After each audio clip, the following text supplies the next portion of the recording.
how to reduce your OTA commissions without compromising your revenue growth or your placement ranking on the OTA sites can be done. And here's tip number 2, making rate parity a two-way street.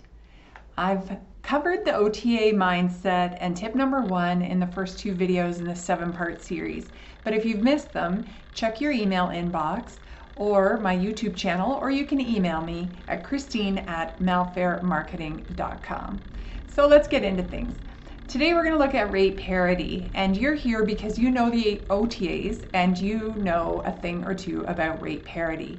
And what we're looking at here is, just on a Google search, we've got the Mirage. And so the Mirage here shows, well, some things are happening in rate parity here. So you'll see that rate parity is when all the rates are the same across all of the channels. So the OTAs ask for rate parity across their competitors. For example, Booking.com wants the same rate as Expedia and vice versa, Priceline, Travelocity, etc.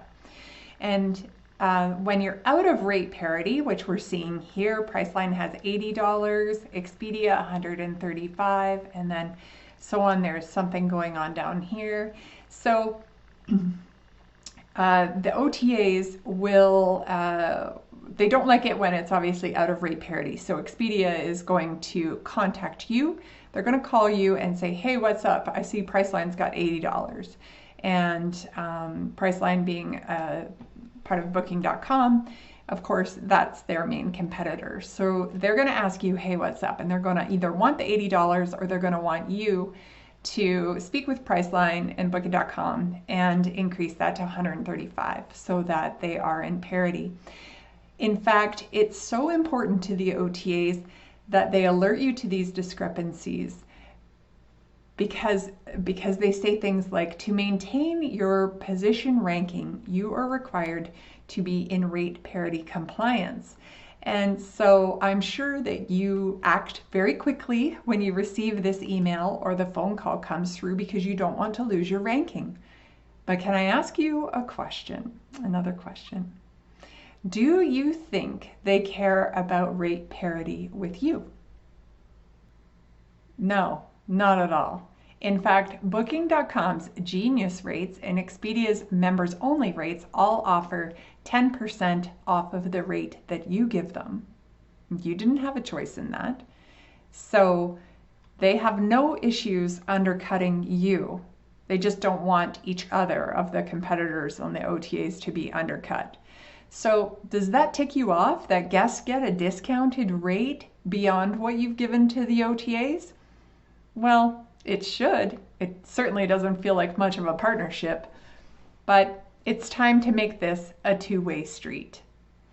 Look at ways that you can offer your own members-only rate on your direct channel. And some dates or seasons, you may be able to offer a discount or a special value add component like breakfast or a welcome gift.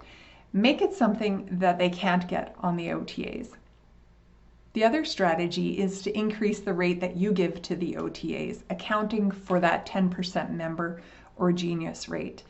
So there's 2 options there, either add value or add to your rate and accommodate for the 10% discount that they're offering through members or Genius rates. Remember, the OTA competes using an online model of shop by price. Your guests want value. They don't always want the cheapest price.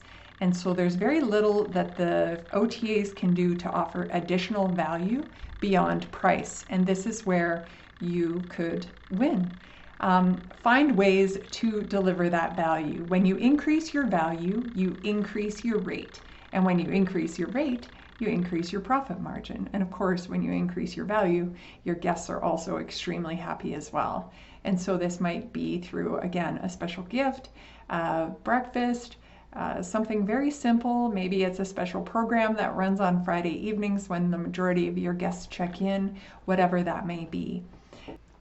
I hope that you're encouraged by the strategies shared here to help make rate parity a two-way street in your hotel and reduce those OTA commissions. Thanks for watching. We'll see you in the next video, which is step 3, turning order takers into salespeople. We'll see you then.